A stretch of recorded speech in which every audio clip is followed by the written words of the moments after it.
Everyone agrees that the epic similes in Paradise Lost are different from the epic similes in any other epic poem. And everyone agrees, I'm just going to be presenting to you a sense of critical consensus here. Everyone agrees that the similes are in some way absolutely essential to an understanding of this remarkable poem. And everyone agrees that what Milton is doing in the similes is educating the reader, the reader of this poem. He's introducing the reader to a mode of vision different from the vision typically permitted him from within the poem's more or less straightforward, linear narrative boundaries. The similes enable us to see something about the story that the rest of the poem doesn't enable us to see.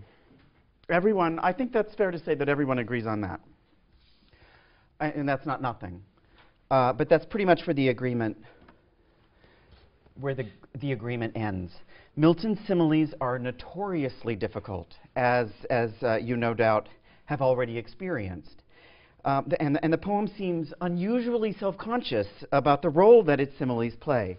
So think of the article on Milton's similes by Jeffrey Hartman. Hartman describes Milton's tendency in Paradise Lost, and he takes this term from Coleridge, the tendency to stand ab extra, to stand from outside. Milton's looking in at his own work from a distance, according to Coleridge and then Hartman. And Hartman associates this image of Milton standing ab extra with the figures in so many of those similes who seem also to be standing ab extra. And I think Hartman is absolutely right to note that it's this aspect of Milton's similes that sets them entirely apart from the similes in any other epic poem. Everyone should have a handout. Does everyone have a handout? Yes. Okay. So this is my first point.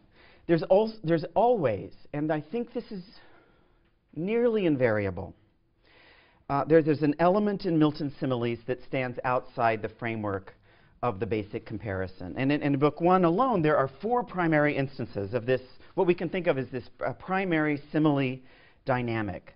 And we can call these the observer similes. And you see that they're listed on the handout. So first we have the pilot of some small night-foundered skiff. And the pilot stands ab extra from outside in the simile. And the simile is there ostensibly to compare Satan with the great sea beast Leviathan. And in the comparison of Satan's shield with the moon, there's the figure of the Tuscan artist being Galileo. And Galileo appears in the simile, but actually seems to be unnecessary for the general purposes of the comparison.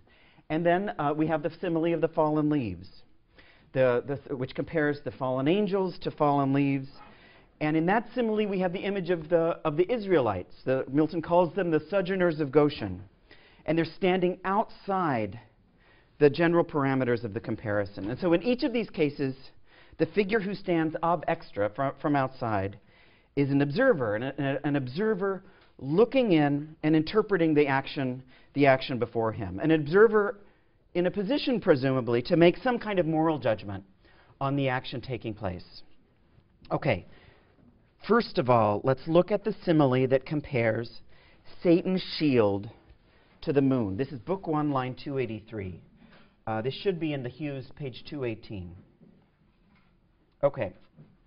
He scarce had ceased when the superior fiend, that's obviously Satan, when the superior fiend was moving toward the shore, his ponderous shield, ethereal temper, massy, large, and round, behind him cast. The broad circumference hung on his shoulders like the moon, whose orb through optic glass the Tuscan artist views at evening from the top of Thesale, or in Valdarno, to descry new lands, rivers, or mountains in her spotty globe. Let's try to take this apart. The official function, as I see it, the official function of this simile is to give us a sense of the size of Satan's shield, and thereby to give us a sense of the size of Satan himself. Satan's shield is as big as the moon. And this is the most common form of simile, epic or otherwise, and it can be schematized. Well, I'm going to write on the board. Shield equals moon. And you can schematize it with, let's say, A equals A prime. A prime? A prime? You get it. Something slightly different from A. That kind of makes sense. But there's more, of course, here than the moon to describe Satan's shield. It's a much more elaborate simile than that. The broad circumference hung on his shoulders like the moon, whose orb through optic glass the Tuscan artist views. And all of a sudden, a third element has been injected into the comparison. It has nothing whatsoever to do with the question of simply the size of Satan's shield. And we realize that we have to redraw the schema into which we fit this simile. So it's not merely A equals A prime. It's A equals A prime X. And X here would be Galileo, the Tuscan artist. But the X, of course, doesn't announce its purpose within the logical context of the simile. And one of the labors of reading Paradise Lost is the reader's obligation to supply the analog for the X. And this poem is filled with such X's. So what is it? What is it, we ask, in the action of the poem that this X could be analogous to? It's a good question, and I think it still stands unresolved in the general understanding of this poem. What does this observer ob extra represent? Milton's similes always seem overstuffed. They're overdetermined. They always mean or signify far more than they're supposed to if their job is simply to make a comparison. And there's never been any agreement, so far as I can tell, as to who it is we're supposed to be imagining the outside observer to be. And there are all sorts of conjectures. There's the reader, there's God, there's Milton. There are a number of possibilities. Now, this particular simile conjures for us an image of someone trying to get a fix on Satan's shield. And there's the suggestion here of an attempt to get a proper perspective on this huge character, Satan. And by extension, we have our attempt as readers to arrive at an understanding of the first two books in general. And it's easy to say, I think it's easy to see why Milton would have wanted to do this. There's no question that it's Satan who, in these first two books, completely overwhelms our imagination. He's, without question, the most compelling figure, certainly in the first two books, and I think arguably in the entire poem. And this fact is a continually troubling phenomenon, both for Milton and, of course, for Milton's readers. And it only stands to reason, I think, that Milton would want to inscribe within this poem the problem posed by this extraordinarily compelling characterization of Satan. How are we supposed to see Satan? How are we supposed to arrive at some kind of proper moral discernment of Satan's being? And this is the type of question that these similes are continually raising. But we have further to go with this simile. So initially, the ponderous shield is of an ethereal temper, we're told. It has been tempered in a celestial fire, in ether. And it was the ether of the ethereal heavens that had always been thought, throughout the Renaissance, and long before, of course, to be the most perfect substance imaginable. The moon, too, was widely believed to be a perfect sphere of fiery ether. Like the sun, it was thought to be a perfect heavenly body. And as you probably know, it was Galileo, though, the Tuscan artist, the Italian astronomer, who disproved just that assumption in 1610 when he published the Sidereus Nuncius, the starry messenger. So with his optic glass, his telescope, Galileo was able to discern spots on the orb of the moon. It turned out to be a spotty globe, just like the Earth. The moon seemed to contain all of the geological imperfections of Earth. There were no, suddenly, one could see, looking through the optic glass, one could see valleys. It seemed to have rivers. There were mountains. And it could no longer be said that the moon was perfect. It was no longer a fiery heavenly body. It was no longer, after Galileo, of an ethereal temper. And it's in this light that the introduction, I think, of Galileo in the simile starts to make a little more sense. If we had been thinking, and some of us may well have been thinking, and we were right to think, provisionally, that Satan was a character that we could actually identify with. If we had been thinking that Satan was in any way a perfect character with some sort of justifiable claim, these thoughts are now being corrected by the mechanism of the simile. Like the moon, Satan may look beautiful, but upon a closer scrutiny, that beauty begins to yield certain metaphysical flaws. Okay, that's one way to read the simile. One way to make sense of this mention of the X, the Galileo figure. That's a moral reading of Paradise Lost that I've just given you, but of course, it's only a partial one. It's not simply, because we haven't gone further enough, it's not simply that Galileo represents the admiring observer of Satan who is finally able to arrive at a just sense of his moral spots and imperfections. It's more complicated than that. Galileo himself is viewing the situation from a fallen and an imperfect, uncertain perspective. Galileo's only using, of course, his telescope in the first place because his human capacity for vision is insufficient to see the truths of the heavens. The unfallen Adam certainly didn't need a telescope to discern a lot about the heavenly bodies. And further complicating the picture, Milton places this scene of observation with extraordinary care at the moment of evening. And you'll be noticing as you read and reread the poem just how many crucial moments in Paradise Lost occur at evening or twilight. That privileged moment between day and night in which objects in our field of vision they may be visible, but they're nonetheless indistinct and indeterminate. They're blurred. So Galileo here is struggling to get the proper visionary fix on the moon at a point in the day where there are no absolutes. We're in between absolute day and absolute night, light and dark. And Milton pushes this image even further into indistinctness with an instance of his famous deployment of the conjunction or. And it has been argued, and I think this is a brilliant point, that the most important word in Paradise Lost is or, the conjunction. And we'll be talking about why that's the case. But you'll get a little sense of it here. The Tuscan artist views from the top of Fezole or in Valdarno. Well, on some level, we'd kind of like to know which it is. Either on the top of a mountain or in a valley, the Valdarno, the valley of the Arno River in Italy. The place names may seem just superfluous here. Something additional that has nothing whatsoever to do with the actual purpose of the comparison.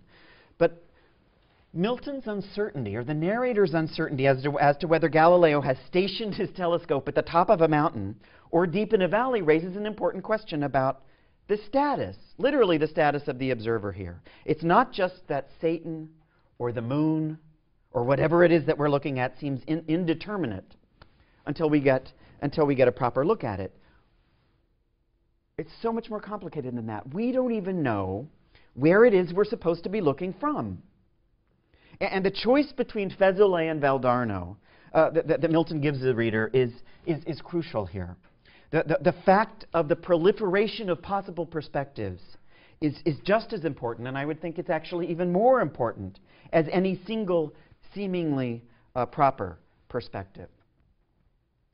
Okay, this is only the first mention of Galileo in the poem, and as you will see, if you're careful in looking at your footnotes in the hues, he appears 2 other times within the later similes in the poem, always in a simile. You'll have on the handout the other mentions in Paradise Lost of Galileo. It would be a wonderful paper topic, an examination of all of the Galileo similes.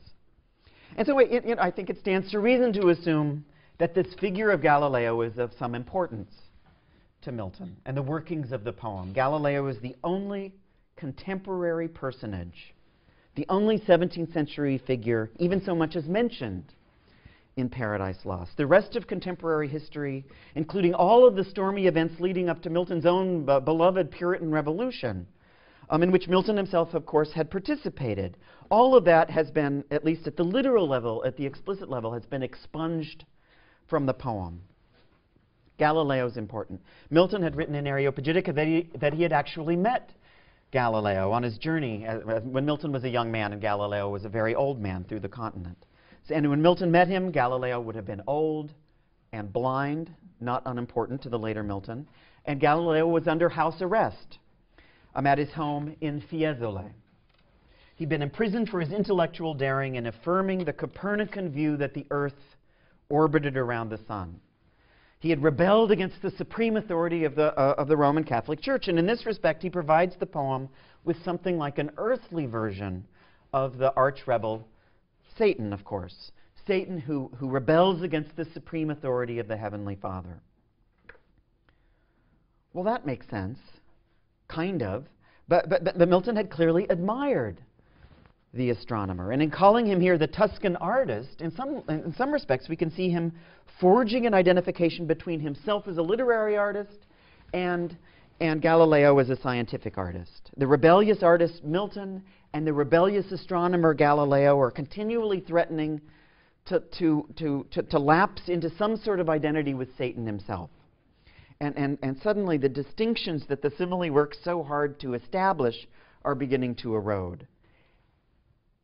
Not just that, but the moral certainties that may have seemed distinct when we contrasted the ethereal heaven with the spotty and the imperfect nature of Satan and of the moon.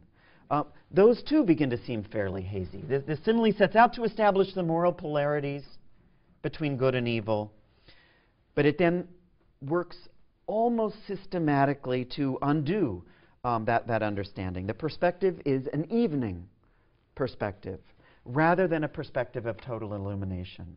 That the similes are continually working to unleash, and they're really quite unruly in this respect, to unleash the moral and the theological confusion that so much of the rest of the poem seems really quite eager to pin down and to fix.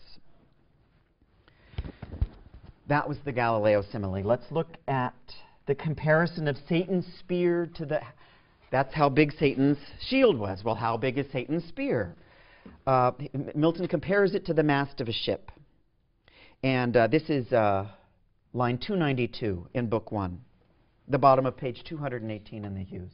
And this is the simile that Stanley Fish brilliantly describes as central to a certain temporal procedure common in Milton's verse. And Fish is interested in the temporal process of reading in general. We can, and it's this extraordinary insight that he gives us. We can only read one word at a time. We can only read one line at a time. And Fish argues that the simile has no choice but to unfold over time. And so in the example about Milton's spear, we read first that, this is line 292. This is how Stanley Fish's reading goes. His spear, to equal which the tallest pine, hewn on Norwegian hills, to be the mast of some great amiral, or flagship. An amiral is a big warship. Now we may assume, having read only that much of the simile, that Satan's spear is as tall as the mast of the ship, not a small spear. And so we adjust our minds to accommodate, because presumably we weren't imagining Satan to be that big. We adjust our minds to accommodate this sense of Satan's tremendous physical magnitude. Surely Satan is bigger than anything we had been assuming. But the simile continues. And as soon as we read the next lines, we're struck with the possibility, and surely it's just a provisional possibility, but we're struck by the image that Satan's spear is actually quite small. His spear were but a wand he walked with to support uneasy steps. If only for a moment Satan suddenly seems old and frail. This is an image of an old man with a cane. And we have to adjust our understanding of his physical size one more time. And of course, necessarily, his moral magnitude would be adjusted as well in our interpretation. Needless to say, we're not done. That the simile isn't telling us that Satan's spear is as small as a wand, because what we have is a syllogism here. Satan's spear is to the tallest pine what the tallest pine is to a little bitty wand. And finally, we realize that Satan's spear is of an unimaginable proportion. Just as soon as we've crowded our imagination already with the image of the spear the size of a Norwegian pine, which took a certain imaginative leap on our parts, we realize that Satan and his spear are immeasurably larger even than that. And the simile pushes the size of the spear clean out of our rational comprehension. And it's this process that is, according to Stanley Fish, the point of the simile. And the circuitous logical route that we had to take in order to arrive at this new sense of Satan's size has everything to do with our status as temporally bound, temporally constrained readers. The genius of Fish's reading of Milton's similes is to understand the particularly time-bound nature of Milton's verse. So first we read that Satan's spear is big, then we read, or at least we think we read, that Satan's spear is small, and then we realize over the course of this reading process that Satan's spear is unimaginable. And we realize that our time-bound mode of knowing is ultimately inadequate to understand anything about the inscrutable truths of eternity. This is according to Fish. We can't know anything certain about the eternal and the immortal world of Paradise Lost, except through these faculties we have. And those are uncertain, imperfect, fallen human capacities of reading. Milton wants the reader to know that she's fallen. We are all fallen, and any problem that we have in understanding the theology of heaven and hell is our problem as fallen readers. And Fish imagines Milton is always, on some level, slapping the reader's wrist, reminding the reader of his or her fallenness, that there's a constant pedagogical correction going on. That was Stanley Fish. The other great critic of the Miltonic simile, for my money, takes a completely different tack, and that's Jeffrey Hartman, who makes an argument that might even be thought to contradict Fish's argument, although actually Jeffrey Hartman wrote his piece first. And Hartman's image of the simile isn't temporal the way Fish's was, it's spatial. And for Hartman, the Miltonic simile actually permits the reader something like the perspective of eternity, a divine perspective. Of course, this is exactly what Stanley Fish had told us was impossible. And the rhetorical strategy that Milton uses to give us this perspective of eternity is what Jeffrey Hartman calls Milton's counterplot. Like Fish, Hartman is most interested in the similes of the first two books, the similes that provide some kind of window into the world of Satan. And he focuses on the simile, actually, that follows the simile of Satan's shield that we've been looking at. And it follows the simile of the spear that Fish had analyzed. This is the simile of the leaves. So I'm going to ask you to look at line 300 of Book 1. Page 219 in the Hughes. Satan has roused himself from off the burning marl, and he stands in order to call up his fallen minions, to rouse them to great acts of heroism. He stood and called his legions angel forms, who lay entranced, thick as autumnal leaves that strew the brooks in Vallombrosa, where the Etrurian shades high overarched embower, or scattered sedge afloat, when with fierce winds Orion armed hath vexed the Red Sea coast, whose waves o'erthrew Bucyrus and his Memphian chivalry, while with this thing doesn't end. While with perfidious hatred they pursued the sojourners of Goshen, who beheld from the safe shore their floating carcasses and broken chariot wheels, so thick bestrewn, abject and lost lay these, covering the flood under amazement of hideous change. For me, the absolutely shocking fact of this simile is that its primary purpose is merely to describe the number of angels who are prostrate on the burning lake of hell. They lie entranced, thick as how many angels were there? They lie thick as autumnal leaves that strew the brooks in Vallombrosa. But Milton will pursue this simile with such a relentless drive. It's exhausting that by the end of it, I think we've probably forgotten its role in merely illustrating the quantity of angel forms. Now, the angels lay as thick as the sedge on the Red Sea coast. When Pharaoh, Milton uses the Latin Bucyrus for Pharaoh. When Pharaoh, with all his Egyptian army, chased the Israelites across the Red Sea, after God, and this is the story told in Exodus 14, after God parted the Red Sea to allow the sojourners of Goshen, the Israelites, to cross. So Satan's described initially here as the wind god Orion. a classical figure, who vexed or tossed the waves of the Red Sea just as Satan is rousing and inspiring his fallen host of angels. But Milton continues to complicate the simile, and he quickly complicates our identification of Orion with Satan, which wasn't arrived at that easily to begin with. So Satan may be like the wind Orion, but Orion here is also seen as vexing and destroying the Egyptians, whose carcasses wash up on the shores of the Red Sea. And the Israelites, having crossed the Red Sea safely, look on at this destruction from the safety of their shore. Think about it. Something's gone awry in this simile. The wind Orion had initially represented the heroic general of his troops, Satan. And Jeffrey Hartman would describe this as the plot of the simile. But this wind, Orion, begins immediately to destroy the evil Busiris, the Egyptian pharaoh, a figure that biblical history had long associated with Satan, had considered to be an earthly version or a type of Satan. And so you have a wind god who's identified with Satan, destroying Pharaoh, who is also identified with Satan, just as he attempts to destroy God's faithful. And it's this final movement of the simile, according to this ingenious argument by Jeffrey Hartman, that Hartman calls the counterplot. Embedded within the explicit plot of the simile is a secret, a kind of buried narrative, and it's a hidden story that illustrates Satan's self-destruction.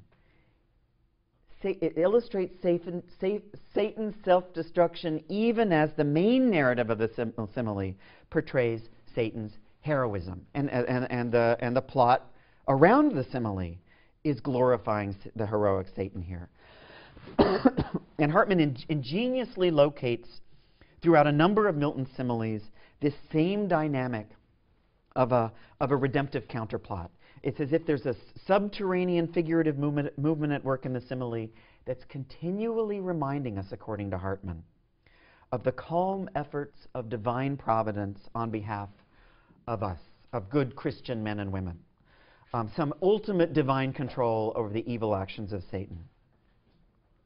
Now, the genius of Hartman's argument about the counterplot was that when Hartman floated this argument in the late 50s, was that it enabled us to understand, not us, we weren't born then, but it enabled readers of Milton to understand for the first time something like the theological purpose behind a lot of the most fascinating and extraordinary rhetorical effects of the poem.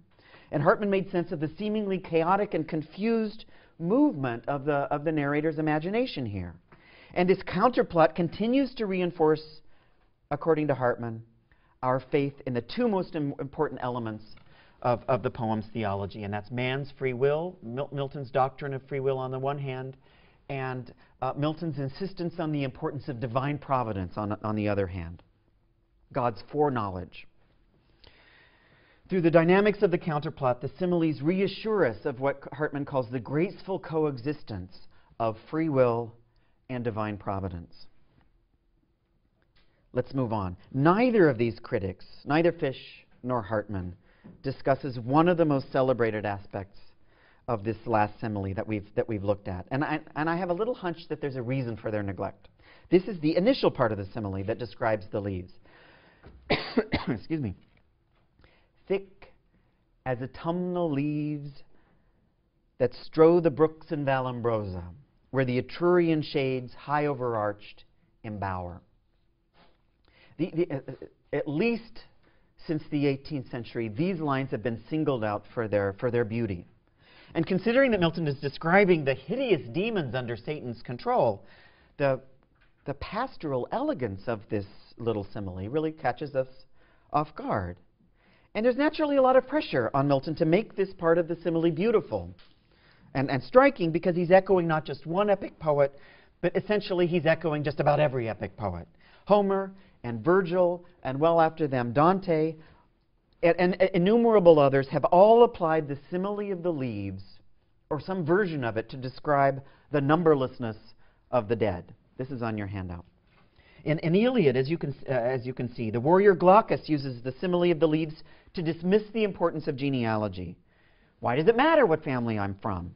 He asks Diomedes. Very like leaves upon this earth, are the generations of men. There's a kind of organic continuity that, that men partake of, just as the natural world does.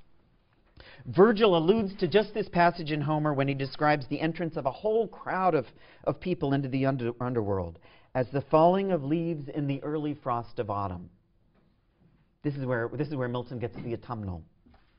And finally, Dante alludes to this image of the Virgilian underworld in the Inferno when he describes the descent of humanity, the evil seed of Adam, into the Christian hell. And so it's Dante who first supplies the notion of fallenness, the theological notion of fallenness, to this idea of the fact that the leaves have fallen. Because, of course, Dante, unlike Homer and Virgil, is a Christian and has access to the Christian myth of the fall.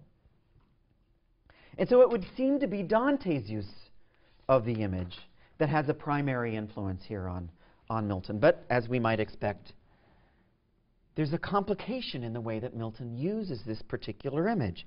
Vallombrosa is a place in Italy that Milton had actually visited. He had, as a young man, he visited Vallombrosa when he was introduced to Galileo in Fiesole. Vallombrosa literally means shady valley. And I think it recalls Galileo's shady place, Valdarno, another valley. As you know, in classical literature, the dead are referred to as shades. But here in Milton's simile, shades merely means shade trees. It refers solely to trees. And Vallombrosa is the place where the Etrurian shades high overarched embower.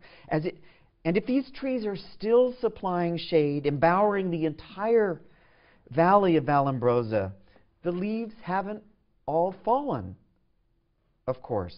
They're only in the process of falling. And I think this is an important distinction. Because what you have here in the middle of this simile, in Milton's account of hell, is an image of a bower. This is a little paradise. A paradise on the verge of being lost as the shades lose their leaves. The leaves are about to fall, but they haven't yet fallen. And I think it's the imminence of their fallenness that lends this image its incredibly powerful emotional intensity, and also I think its beauty.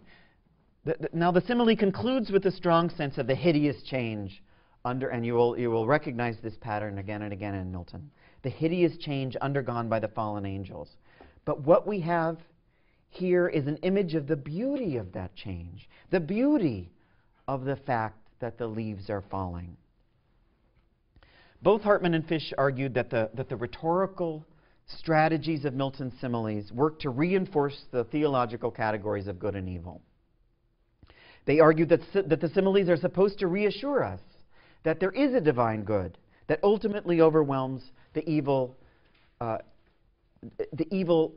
represented by Satan.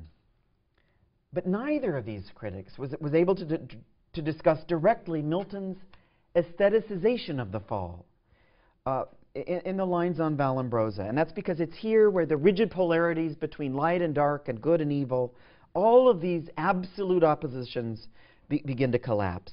Milton opens up a shady space for something approaching a kind of moral relativism, where black and white theological categories simply don't apply. And of course this is only provisional, but the shady space exists nonetheless.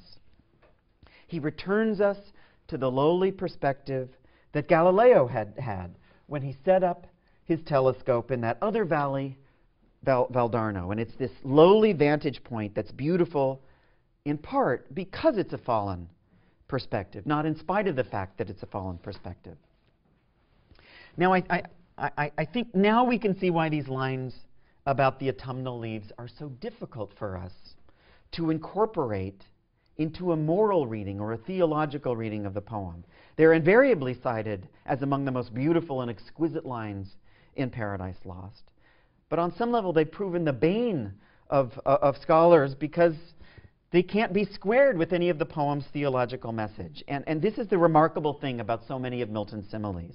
They're always bursting out of whatever critical or theological constraints that we work so hard to impose on them. So for Stanley Fish, Milton is always reminding us of our fallenness as readers. And we're continually being encouraged to submit all of our uncertainties and all of our doubts to the power of faith. God is in control of the universe. And if the poem seems, not that Stanley Fish believes in God, but nonetheless, his Milton certainly does. God is in control of the universe, and if the poem seems momentarily to suggest otherwise, that's simply Milton's way of reminding us of the extent of our fallenness. And Jeffrey Hartman's theory had a similar tendency to align the poem with a kind of religious orthodoxy. The similes are for him instrument in the poem's larger agenda to reinforce our faith in the coexistence of free will and divine providence. Difficult, huge concepts. And Hartman's absolutely right to insist that no theological concept is as important to Paradise Lost as free will on the one hand and divine providence on the other. We can say that, but I wonder if it's possible even for these similes to convince us of the easy coexistence of these two incredibly important theological categories, free will and divine foreknowledge. Long before Milton had begun to tackle the problem, Christians had, for centuries, for millennia, puzzled over the logical inconsistency between these two concepts. If God, and we all have our version of trying to wrestle with this, if God knows what you're going to do tomorrow, to what extent does it make sense to say that what you do tomorrow you do freely? And Milton, like a lot of Orthodox Christians, will insist, when he's speaking theologically, that God's foreknowledge has no causal effect whatsoever on the future. And so it doesn't actually impinge on our free will. And this is the God the Father will make a similar argument in Book 3.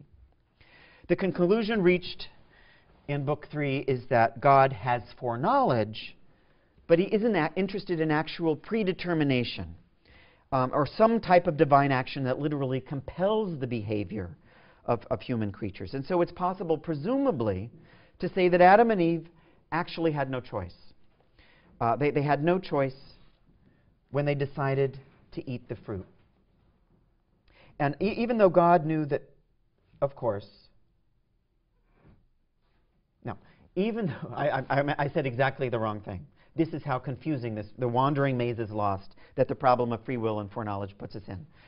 Even though God knew exactly what Adam and Eve would do, that they would eat the fruit, we still have to be able to say that they ate the fruit freely, out of their own free will.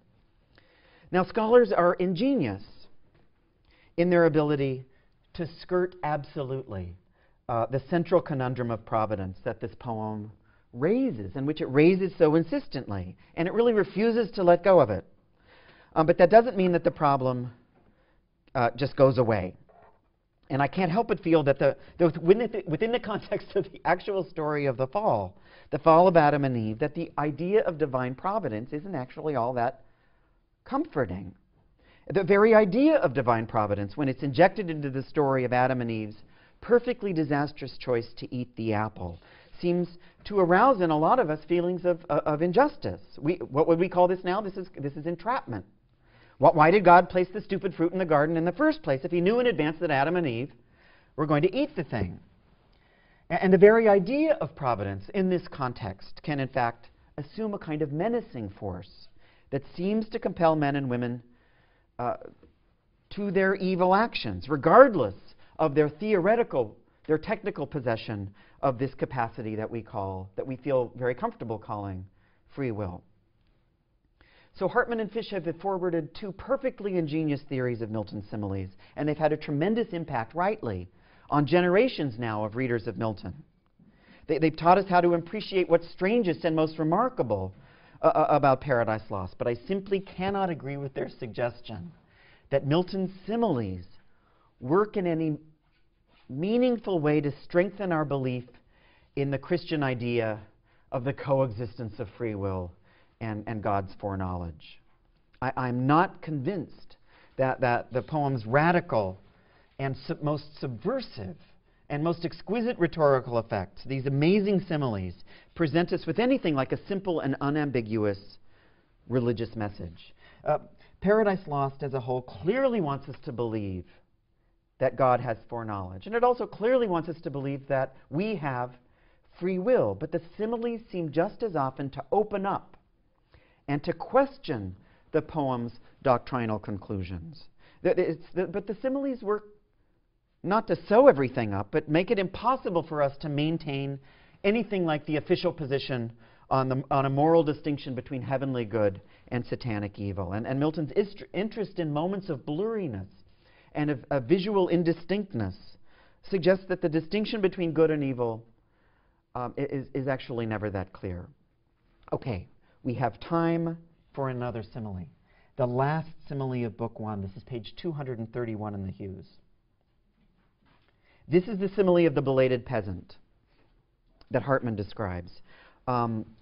Satan and the fallen angels are entering the magnificent structure of pandemonium, and at one instant, all of the angels shrink in order to fit into the building, however big it is, which is that it's obviously too small for the angels to fit there in their proper dimensions. Look at line 779 of Book 1. They in narrow room throng numberless, like that Pygmaean race beyond the Indian mount, or fairy elves, whose mountain revels by a forest side, or fountain. Well, which is it? And this is another important or. By a forest side or fountain, some belated peasant sees, or dreams he sees, while overhead the moon sits arbitress, and nearer to the earth wheels her pale course. They on their mirth and dance intent, with jocund music charm his ear. At once, with joy and fear, his heart rebounds. Now, the purpose of this simile is to evince the indistinctness and the confusion produced by our vision of the fallen angels. We can only imagine the fallen angels with a kind of dim uncertainty, just as the belated peasant sees, or perhaps he only dreams he sees, the dance of fairy elves by a forest side. Now, so many scholars of Milton are under some sort of pressure to reconcile everything in Milton's universe to a single theological message. But I think there's something in this simile that resists our alignment of all the things that the peasant sees with the satanic world of unmitigated evil, of the fallen angels. There's a difference between fairy elves and hideous demons, I submit. And with the phrase sees or dreams he sees, Milton's alluding to Virgil's Aeneas, who descends to the underworld and catches a glimpse of the shade of his dead lover Dido. Or he thinks he catches a glimpse of the shade of his dead lover Dido. The Virgilian echo gives this passage in Milton an unmistakable pathos and an undeniable beauty. And as with the passage on the falling of the leaves, there's a kind of elegiac tone that works to undo, or at least to challenge, our theological certainty. And as we've noticed, that all these similes have these observer figures, and this one does too. There's a second figure here standing ab extra, and that's the moon hovering overhead. While overhead the moon sits arbitress. And we're naturally invited to question, what force is it that this moon represents? Now, you may remember what Jeffrey Hartman had argued, that the moon represents the power of divine providence. And there's a lot of ways in which this reading makes sense. An arbitress is a judge, and she would seem to oversee the justice in this world. And the question of providential justice is, of course, of primary significance to Milton's poem. But Hartman goes on to say that the moon, which reminds us of a calm and perfect sense of providence, also works to guarantee the principle of free will. So this is my question to you. How complete and perfect is the image of providence that hovers moon-like over the pages of Paradise Lost? I think Milton is encouraging us in these similes to question, really to wrestle with, the theological certainties that the rest of the poem labors to establish. And the uncertain status of divine providence here, I think, is made clear by its figuration as a moon. And so I'm going to conclude here by reminding you what you already know. We have already seen a moon in Book 1. The moon was compared to Satan's shield. And Milton was preparing us then for this radically ambiguous status of this providential moon. It was Galileo's job, you'll remember with his telescope, to detect the otherwise indetectable spots and imperfections in this seemingly, but only seemingly perfect moon. And I'm convinced that it's the reader's job to apply the same degree of critical scrutiny, a kind of Galilean critical scrutiny, to the image of providence that will be elaborated, as you will see, at extraordinary length in Book 3 of Paradise Lost. So for next time, you'll read Book 3. You will focus, however, on the opening invocation. Please do read all of the other selections as well. You will have sonnets, little bits of prose. We'll be talking about Milton's blindness.